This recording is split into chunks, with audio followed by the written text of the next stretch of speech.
It's supposed to be the most wonderful time of the year. And if you watch all the commercials on TV, that's the image that they portray. But is it the most wonderful time of the year? Not for everyone. So today we're going to talk about some ways that we can do our best or do better to make it a better time of the year so that we can enjoy it a little more stress-free and see the joy and not the toil and the trouble in the holiday season. All right, so stay tuned.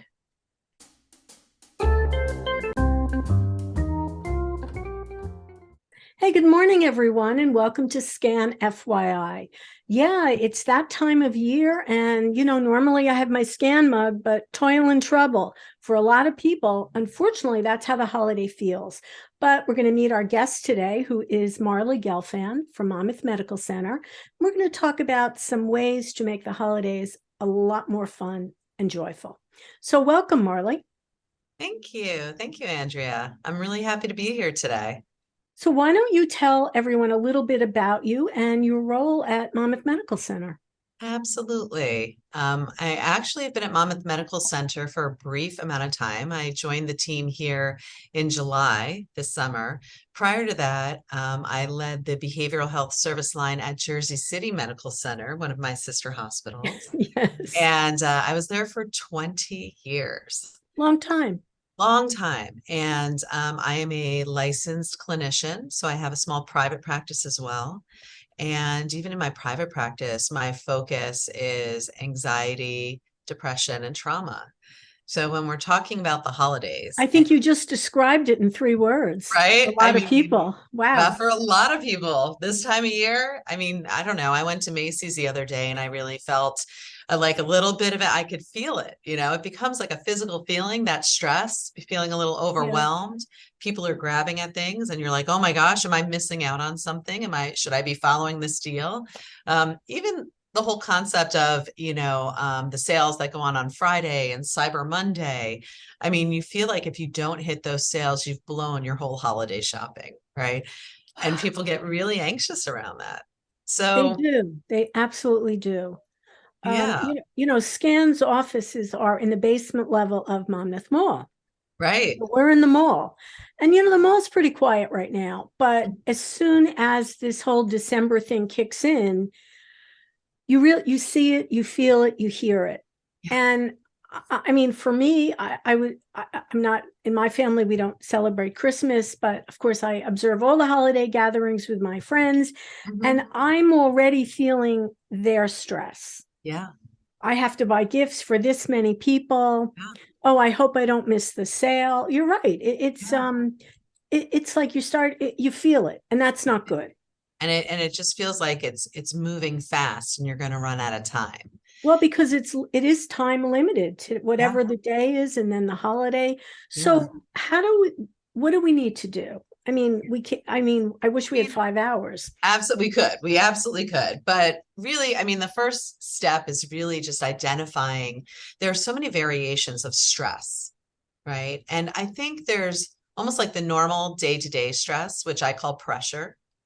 Right. And that's just everyday things like, oh, I have to run out to the store. I forgot to get the lunch meat for the kids. I got everything else. And you have to make an extra trip. So you feel a little pressured because it affects maybe your schedule or your time.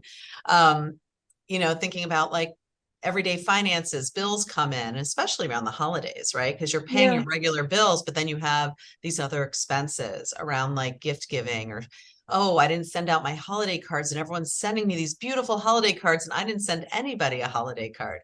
I got one in the mail today. I know. I had one last week and I was like, look at this like early achiever here making me look bad, right? And that's not really what the holidays are about, right? But so really kind of acknowledging like, okay, so some of this is just normal pressure and reminding yourself about that.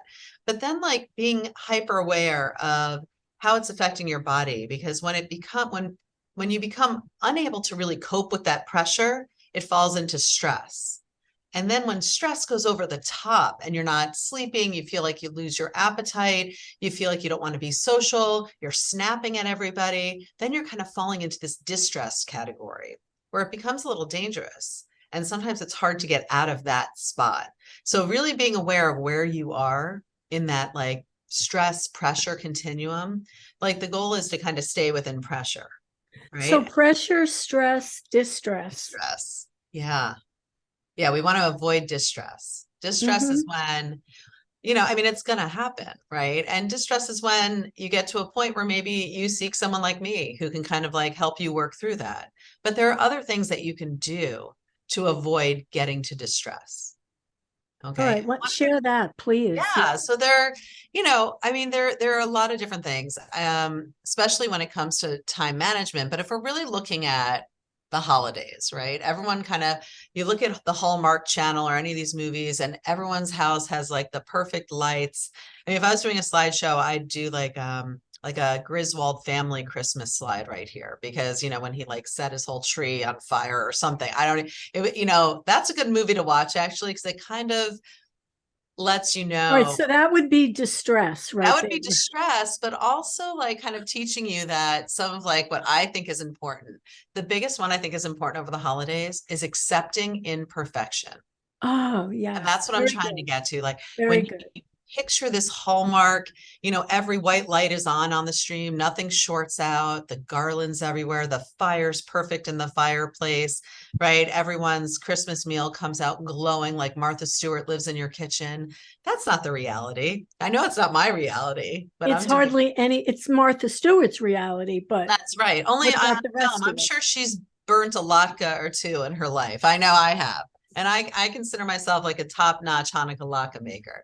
So, you know, it's like there is going to be imperfection, and just kind of telling yourself, like taking a breath, pausing, closing your eyes, whatever you need to do, and just telling yourself like, it's all right not to be perfect. I'm going to be with what's important, right? I'm going to be with my family. We're in a home. We're taken care of. We love each other, right? So knowing that there are going to be imperfections, and maybe like, I don't know, maybe your mother-in-law won't like your gift and tell you in front of everybody, personal story. But that's okay, because you gave her a gift and you made the effort, right? And then that's something that kind of becomes something you can laugh at later, which I obviously just use that story here, right? To engage. So I think that if you can kind of, and it takes a little work, but changing your thought process around what is perfection and what would make this day go great, right? You can even start your day with that mantra. There's a great journal I give to all my patients called the 5-minute journal, because it's in the morning and you wake up and you think, what am I grateful for? And I think it's really important to do that practice every morning, especially during the holidays, when you're feeling like you're in demand and being pulled in so many different ways. Yeah. So if you kind of like take that point of what am I grateful for, and not losing sight of what really counts. Like, I'm grateful that I'm able to get out of bed this morning. I'm grateful that the sun was shining. It doesn't have to be this big mind-blowing change, but that little moment of like just taking a moment and thinking about the things that make you feel grateful can really decrease your stress level. The stress hormone cortisol kind of dissipates in your brain. Right. You know, there's an actual chemical reaction, a lot of research just around taking that one little step. So one thing that we always notice during this time of year, during any holiday time, but I think especially Christmas time, is on social media, everyone is looking like they are living like Martha Stewart. Yeah. And I feel like if you are, you know, consuming a ton of that social media, you are going to go into distress, because I feel like people have two lives: their real life and then the curated life they display on social media. Absolutely. But we have to keep that in mind. Mm-hmm.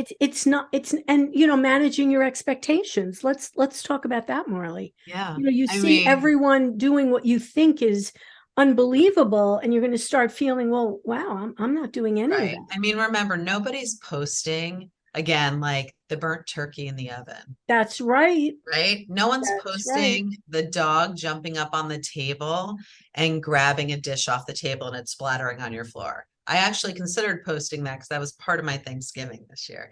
But you know, nobody's posting like the mess or the dishes in the sink. Yes. Right? Yes, that's right. So when you really think about the dishes in the sink, what is the meaning of that? That means that everybody ate, that you fed a room full of people, that you conversed at a table and you shared interactions. And isn't that really what the holiday is about? Oh, Isn't that that's such really a good spin on dirty Yeah. dishes. I Yeah. love it. Yeah. Because if we Yes. didn't have dirty dishes, it meant nobody ate, right? Right. No, that's a good Yeah. point. That's a reminder that something wonderful just transpired in your own home. I mean, I would praise and follow someone who posted the mess, right? Yeah, you're And giving me some ideas. yeah, I mean, maybe that could be some, that's how you become an influencer, Yeah. right? Posting the mess rather than like the staged, because it is staged, right? I mean, I even with like teenagers, I watch my teenage daughter, like, she's like, oh, we have to wait. No, mom, you have to stand this way and put your chin down. And I'm like, but that's not what I look like. She's like, oh, well, then you won't like show if you have a double chin. I'm like, but maybe that's what I look like. That's okay. So it is really like accepting imperfection and not losing sight of what really counts. What really counts is that you were together with your family or that you were together with your friends and that you fed them, not that you have a kitchen full of dirty dishes and splatters on your stove, right? So I think that is really important. And even when you start feeling frustrated, right? Like maybe my mother-in-law does say something negative about a gift, which she doesn't all the time. I love her. She's wonderful. But can I use this moment? This is what I ask myself as an opportunity to kind of reflect, and my Yeah. reflection in that moment, I'll use this example would be, I'm so fortunate that I have a mother, a stepmother, and a mother-in-law all sitting here with me. Like, how lucky am I? Very Right? civilized. Yeah. And so, but it does help. It actually helps you reground and appreciate the moment. Again, that's gratitude. And it decreases anxiety chemically in your body if you can do that practice. And I call it a practice because you have to practice it. It doesn't just come naturally to us, right? Well, I wish people would remind themselves of their gratitude for every single day, not Every just day. waiting for the holidays. That's right. Um, That's right. I feel like part of the de-stressing process is reminding yourself to be grateful for everything that you do have and not the focus on what you don't have or what you think you're missing or look what she got for this holiday or look what she got. And no, it's, you have so much, every one of you out there. So be grateful for that. And something else that's wonderful for stress when you're talking about that gratitude is then really responding with kindness. So you're working in the mall, right? In the basement of the mall. I'm in the mall. People bump into you. People are rushing. Everybody's frustrated. People are hot. People are cold. I don't even know what's going on in the mall, but you could see people's face, right? So my response, especially with the people that are at the register, is I'm going to make eye contact. I'm going to say, how's your day going? And you can see a change in their face. And it almost becomes like a game, right? So I just want to see if I can engage them on some level, because I mean, that's hard job. Holiday retail. I mean, Yes. God bless them, really. And then when you just make that other person smile or they start joking around with you and then they're like, oh, wait, we have this other little rebate I'll give you. So I'm responding to them with kindness. They're responding to me with kindness. And again, stress levels go down. So that's another practice over the holidays and really all the time, right? I think that can really help with stress and with feeling connection. When people feel connected to their community, even a pleasant exchange with someone checking you out at a counter, you begin to feel connected. Right there, your serotonin levels go up, your dopamine levels go up in your brain, and your stress goes down. I hope people remember that when they're online, and this is a tough time of year. And I worked retail for about 5 years, and I know exactly what you're talking about. And there were always people, they don't even, like you're invisible. Yeah. But someone who took a moment to say, oh, thank you. Yeah. Really, kindness is free. Yeah. And it's such a welcome thing. We definitely need more of it, especially during the holidays. Yeah.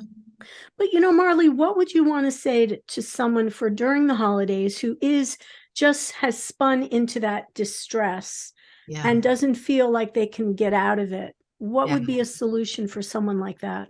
So when you start to feel really stuck, right? And you feel like maybe even alone, like you don't have if there's not that one person that you can reach out to and say, I feel like I'm struggling right now.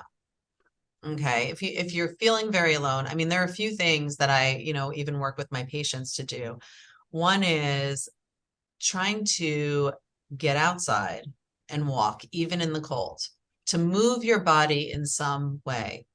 What that does is it kind of helps your nervous system get into like that calm mode, like I'm taking care of myself mode, rather than, the fight or flight mode, like I'm running from a bear mode, which is, so it brings your like parasympathetic nervous system to like a calmer place.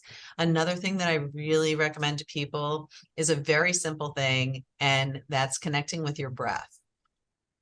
Right. And there's so many different, I mean, you can Google like calming breath exercises. Yep. And you'll see a bunch come up, and they have even like videos where you could follow somebody, and and there are apps on your phone for breathing. I know, like I have an Apple Watch, and there's like a breathing app on it where it like vibrates as long as I'm supposed to inhale, then like vibrates for me to exhale.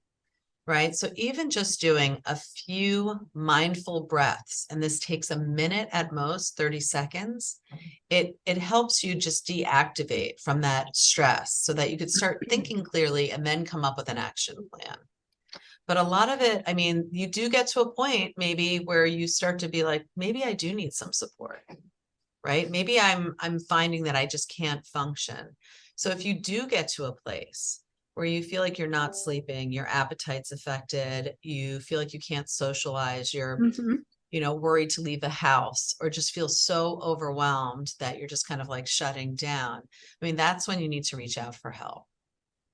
And remember, we always say this, that we have to get rid of the stigma of needing help. Yeah. Because if you, if you were bleeding or you broke your arm, you'd certainly go right to the ER. Absolutely. But if something isn't right mentally, we have to have that same feeling that we're going to take care of ourselves. I agree. Self-care. I mean, one thing, if I had to try to look at silver linings from our COVID experience, one thing is I do feel that COVID brought to the forefront people's mental wellness. Yeah.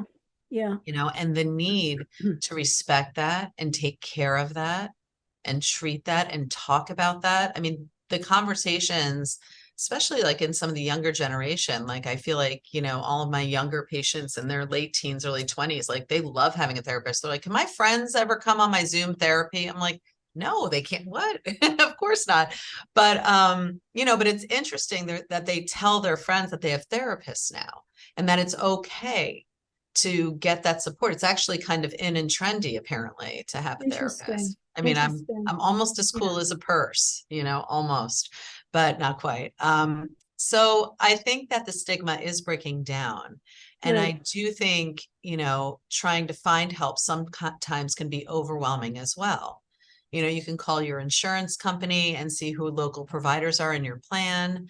You could look at, there are wonderful programs now like BetterHelp and Lyra that have, quick access to therapists that are virtual for people who feel like they don't have the time to leave their house. And I do a lot of virtual therapy, and I still feel I'm able to connect with my patients. So, yeah. So remember, we've got pressure. I love this. Pressure, stress to stress. Yeah. And you don't want the pressure to go over into distress. So I guess listening to you, I'm hearing when you start feeling the stress part of it, take action now. Even that cleansing breath, go out, take a walk. Yeah. We talk about that a lot at SCAN, change your environment, take a walk, even if it is 20 degrees outside. Because by the time you get to distress, not good. It's harder. It's harder to kind of come back from that. Much harder. Yeah. So take care of yourselves. Make sure that you are having the best possible time of the year. Don't pay a lot of attention to social media, and self-care. Be good to you. Be good to you, right? Yeah, absolutely. You all deserve to feel well. Remind yourself that. We do. We're all worthy of it. Yep. Well, Marli Gelfand, I am so appreciative of having you on FYI today.